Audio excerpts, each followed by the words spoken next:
आज दिनांक 6 जुलै 2026. आज बरेच वानवाडी येथील सर्व शेतकरी हवालदिल बसलेले आहेत. पाऊस पडत नाही, संपूर्ण शिवार, संपूर्ण काळपट्टा आहे. आपण शेत पाहू शकता. या शेतामध्ये आणखी कोणतंही पीक आलेलं नाही.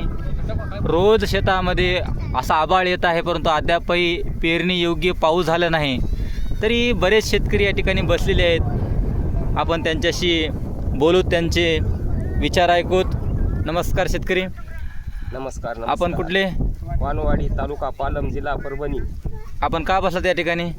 पाऊस पडत नाही, पेरणी झाली, दोनदा तीनदा सरकी लावली तरी उठाय तयार नाही. आबाळ यायलंय, आबाळ उग 4 थेंब आल्यावर यायले तर पाऊस काही पडत नाही. शेतकरी हवालदिल झाले. आता कसं जगावं, काय करावं, जनावराला काय चारावं, माणसाला काय करावं, व्यवहार कसे हे निभवावं, बी भरणं कशानं सारणं करावं, सर्व चिंता शेतकऱ्याला लागलेली आहे. शेतकरी हवालदिल झालेला आहे. शेतकऱ्याला झोप येत नाही. झोपेतून उठलं की आबाळाकडं बघायला येतं, झोपते वेळेस आबाळाकडं बघायला येतं. आवाळ नुसतं काळं झर दिसालंय, भोवताल पाणी पडालंय, बातम्या आल्या आता इथं पाणी पडलं, तिथं पाणी पडलं, पण आमच्या इथे एक थेंबही पडत नाही. आम्हाला फार काळजी वाटू लागलेली आहे. म्हणून आम्ही गावकऱ्यांनी एक मीटिंग घेतली. हलकीद्वारे मांग गावामध्ये फिरविला आणि हलकीद्वारे सांगितलं, चला बाबा आपण महादेवाला साकडं घालू, महादेवाजवळ जाऊन जेवण करू.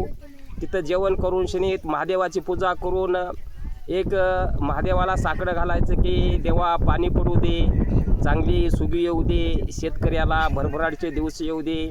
म्हणून या ठिकाणी सर्व शेतकरी महादेवाला साकडं घालण्यासाठी महादेवाजवळ येऊन बसलेले आहेत. महिला मंडळसुद्धा आलेली आहे, लहान लेकरंसुद्धा आलेले आहेत. बरेच शेतकरी, बरेच देवधर्म करणारे साधू संतसुद्धा या ठिकाणी आलेले आहेत आणि सर्वजण मिळून आम्ही महादेवाला साकडं घालीत आहोत की देवा पाणी पडू दे, चांगली पेरणी होऊ दे. बस एवढंच आमचं देवाला मागणं.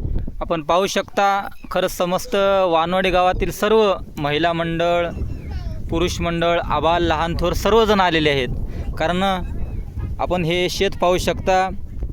या शेतामध्ये संपूर्ण काळं शेत आहे. पेरणी नसल्यामुळं जवळपास आता जुलै महिना लागलेला आहे. त्याला पूक म्हणतो आपण. पूक आले आहे तरी पाऊस पडलेला नाही, पेरणी झालं नाही. एक वेळेसची पेरणी केलेली आहे, परंतु उगवण झालेलं नाही. काय करावं म्हणून संपूर्ण आपण महिला मंडळ देवाकडे, गाव भोजन सर्वत्र आलेले आहेत. आपण शेतकऱ्याला विचारू शकतो की बाबा आतापर्यंत हा असा पाऊस कधी झाला होता की नाही? नाही बघा, असा कधी पाऊस झालेला पुकामध्ये पेरणी झालीच नाही. म्हणजे सांगायचं तात्पर्य दिवस खराब आलेले आहेत. आज शेतकऱ्याचे दिवस संपूर्ण काळजी करतात शेतकरी. आपण याबद्दल खुश आहेत का? पाण्याबद्दल नाराज दिसत आहेत. बघा, लेकरं संपूर्ण देवाकडं साकडं घालण्याकरता आलेले आहेत.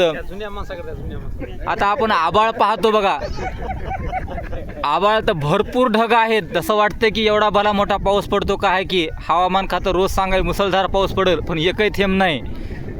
अशी अवस्था झालेली आहे. तरी पण या शेतकऱ्यांना विचारतो, बाबा तुम्ही हळद लागवड केलेली आहे, पाऊस पडला का? हळद उगवण झाली का? उगवण होईल की नाही? पाऊस पडल्यावर होईल. बघा, लाखो रुपयाचं बेनं खर्च करून हळद टाकलेली आहे, परंतु अद्याप उगवण झालेले नाही. आता सरकार तर म्हणते विमा भरा. धान्य तर उगवलंच नाही, विमा कसा भरावा? आपल्याला काय वाटतं माय? काय कशाबद्दल आलं आपण इथं? पाऊस पडावा म्हणून. पाऊस पडावा. बघा, प्रत्येक महिलांची देखील अर्थभावना आहे की पाऊस पडावा. पण पाऊस हो काय, आभाळ यायले पण पडत नाही. काय चुकतंय, काय कळायला तयार नाही. तुमचं म्हणणं काय? बघा, याने अपंग असून देखील काठी घेऊन या ठिकाणी शेताकडे आलेले आहेत. पाऊस पाहिजे, प्रत्येकाच्या मनामध्ये पाऊस पाहिजे. आपलं म्हणणं काय? पाऊस पडत नाही. खरोखरच आज ही अवस्था, दैन्य अवस्था संपूर्ण शेतकऱ्याची झालेली आहे. ही अवस्था कोणावर होऊ नये, कारण बळीराजा सर्वांना अन्न देणारा, त्याच्यावर ही अवस्था आलेली आहे. गेल्या 50 वर्षामध्ये अशी वेळ कधी आली होती का? बघा, म्हणजे ही अवस्था आतापर्यंत झालेली नाही. बघा, किती वेळेस लावल्या माय? 4 वेळेस सरक्या लावलेल्या आहेत. जवळपास एक बॅग 800 रुपयाला म्हणलं तर बियाण्याचा खर्च झाला 3200 रुपये. तुम्ही हळद लावली शेतामध्ये, उगवण शब्द झाली का माय? नाही झाली. नाही. बघा सहकुटुंब सहकुटुंब महादेवाकडं सहभोजन करण्याकरता आलेले आहेत. पाऊस झालेला नाही. आपण नवविधत शेतकऱ्याकडे जात आहात. या शेतकऱ्याविषयी चालू हवामानाविषयी आपण समाधानी आहात का? काय म्हणते? सध्याच्याला पाऊस परिस्थिती गंभीर आहे. हा. सर्व शेतकरी बांधव पावसाची वाट पाहत आहेत. हां. तरी आम्ही महादेवाला साकडं घालत आहोत हा. पाऊस पडण्यासाठी. पण आपण सरकारला या माध्यमातून काय सांगू शकाल बा? काय त्यांनी विमा द्यावा का दुष्काळ जाहीर करावा? सरकारने या बी भरण्यासाठी डबलसाठी हां. काही शेतकऱ्यासाठी काहीतरी आपलं हातभार लागावा म्हणून हां. रोख रक्कम हेक्टरीप्रमाणे शेतकऱ्याला सरकारने मदत करावी. आमच्या पालम तालुक्यामध्ये बियाणे वाटपासंबंधी महिलांनाच बियाणं वाटप दिलं आहे, पण पुरुषाला एकाला दिलं नाही. ही एक खंत आपण पाहू शकता. बघा आमचे श्रेष्ठ साधू संत शिवहार महाराज स्वामी हे पण आले आहेत. महाराजांना आपलं पंचांग वगैरे काय म्हणते, यावर्षी कसं पाऊस पाणी आहे काय नाही? हा, बरं आहे पाऊस महाराज म्हणतात, पण अद्याप पाऊस पडलेला नाही. आणखी येणारा पावसाळा कसा राहणार आहे महाराज? इथून पुढे चांगला आहे. खरंच महाराजांनी सकारात्मक विचार या ठिकाणी प्रगट केले आहेत. माय तुमचं म्हणणं काय? हे अतिशय देवभक्त देवीच्या भक्तांना ओळखले जातात. पाऊस पडेल का नाही यावर्षी? पडत आहे, पडणार का? देवालाच काळजी आहे, पडणारच आहे असं सर्वांचं म्हणणं चालू आहे. देवालाच काळजी आहे आणि आपल्या बऱ्याच महिला मंडळ हवालदिल बसलेले आहेत. काय करावं काय कळत नाही आले, कोणाला भांडावं काय नाही प्रश्नच आहे. तुमचं म्हणणं काय? आता इथंच बसा वाटाले, भिजून जावं वाटाले. वा वा वा, उठच नाही वाटाले इथून. उठूच नाही वाटले. लहान लेकरं पण सोबत घेऊन आलेले आहेत. महिला मंडळ, नवयुवत महिला देखील मोठ्या संख्येने उपस्थित.